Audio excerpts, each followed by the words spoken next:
Hello and welcome back everyone. I've had great response from many of you for my last video, and if you are new to my channel, I would like to welcome you to a place where we talk all things health. So today's topic is going to be cortisol, the fight or flight hormone. Now cortisol is a hormone produced by the adrenal glands. It is also known as a stress hormone. This is because it is released during times of physical and emotional stress. It increases your heart rate, blood pressure, blood sugar, and your breathing rate in order to give you a natural energy boost to take on whatever stressor is coming your way. So if you find someone taking a swing at you and the way you move or the way you defend and fight back is because of cortisol. Now, if you are regularly stressed, the levels of cortisol in your body can increase substantially.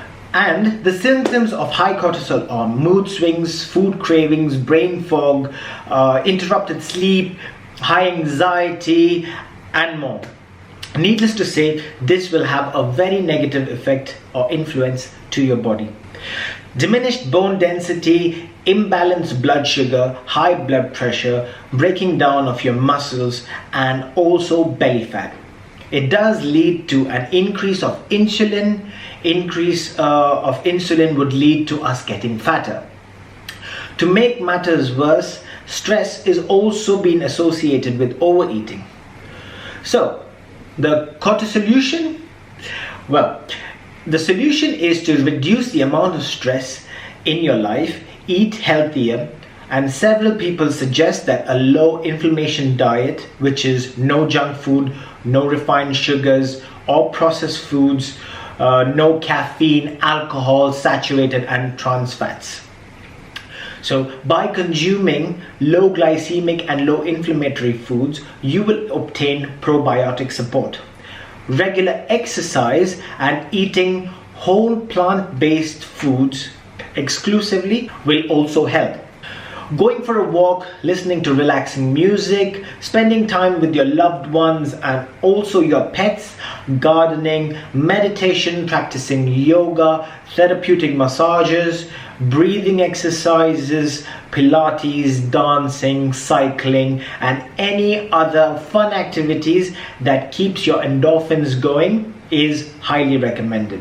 And no, eating and inactivity is definitely not a part of it. Cortisol by itself is not unhealthy. Rather, it is an essential hormone that is required for a healthy lifestyle. There are several hormones within our bodies, and when regulated properly, they can maintain our health.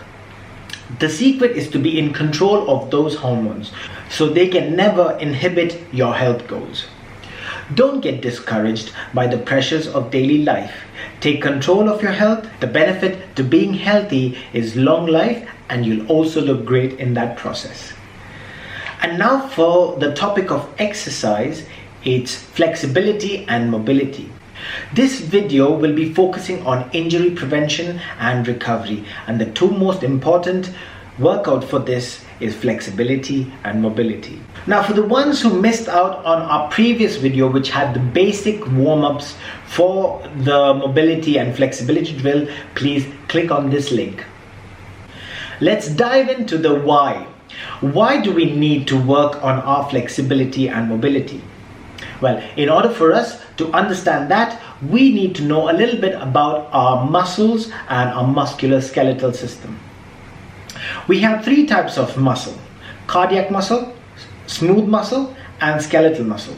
And for the purpose of this video, let's talk more about our skeletal muscles. Our skeletal muscles are two in nature. We have a fast twitch and a slow twitch. Fast twitch is responsible for power and explosive movements, and it's for a short duration. However, slow twitch is not so good with power, but it helps us last very long, so that is more endurance based. Everyone has a finite level of fast twitch, slow twitch muscles in their body, and training helps an individual to excel in a certain sport. So either focus more on their fast twitch or their slow twitch muscles. The growth of a muscle happens when it breaks down and then it rebuilds. In order for this to happen, one needs to overload their muscle. That means put more stress into it than the body can handle. The real growth then takes place when the body is refueled by proteins and is rested.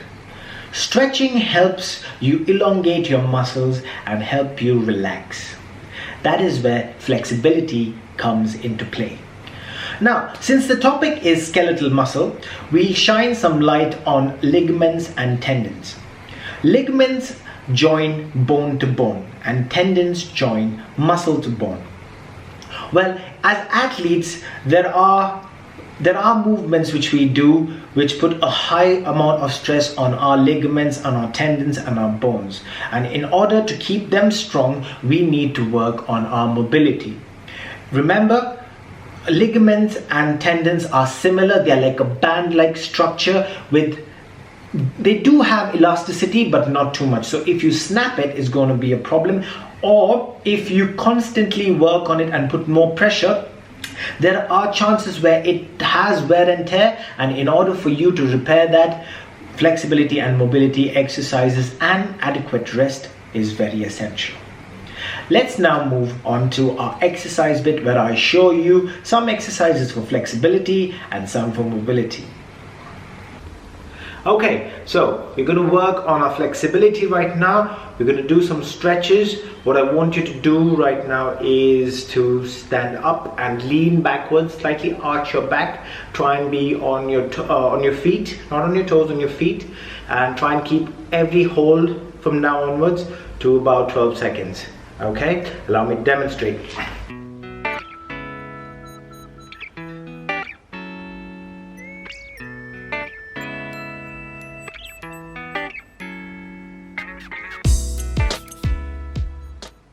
So that was your first stretch. You reach up and you stretch out, slightly lean back, slightly arch your back so you feel a nice stretch. Keep that hold for 12 seconds and remember, short breaths while you're doing it. Okay, for the second, we're going to bend down, touch our toes, again short breath, and keep that hold for 12 seconds at least. Allow me to demonstrate.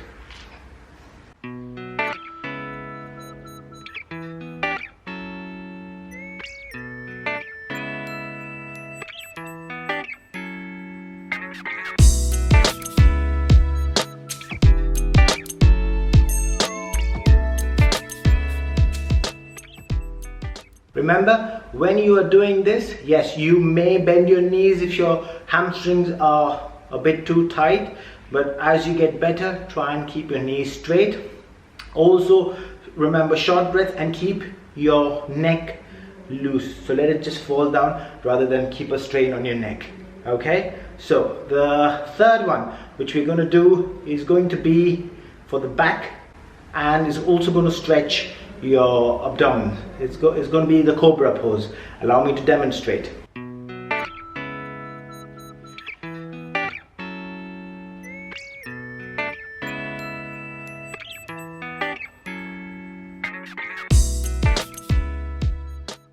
Okay, so after the cobra pose, we are going to do something which is known as the downward facing dog. Again, hold this pose for 12 seconds. And this is going to focus on the back of your leg. Also, stretches on your shoulder is going to work on your shoulder mobility. Allow me to demonstrate.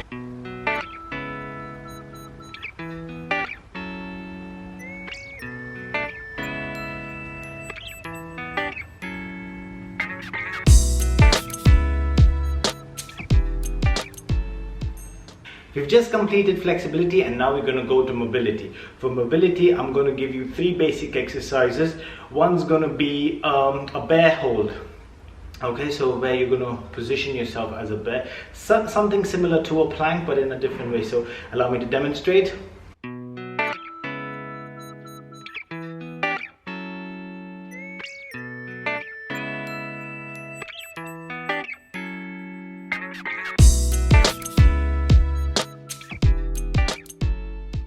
The technique to this is you're going to go on all fours and then you're going to slightly lift your knees. Remember to keep your head looking down at the ground in order for you to avoid some strain on your neck. So that's going to be our first one, the bear pose. If you can do that for 30 seconds, fantastic. I want you to go in a bit advanced level. I want you to move sideways. So our second workout for mobility is going to be deep squat.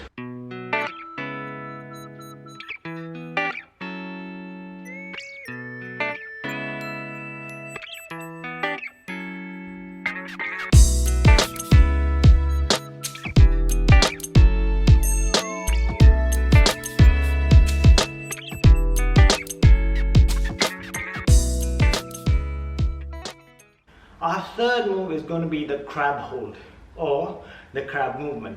For the ones of you who are beginners, I would just want you to hold the position of a crab, and the ones who are advanced at it, you can start moving forwards and backwards. Allow me to demonstrate.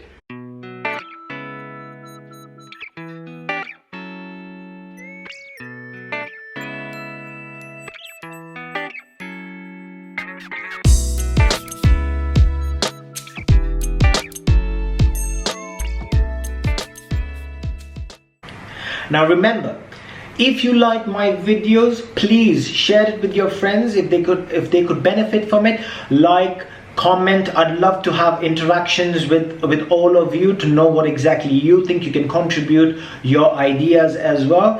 And please, I'd love to see a lot of you subscribe to my channel, which encourages me doing this on a regular basis. Thank you.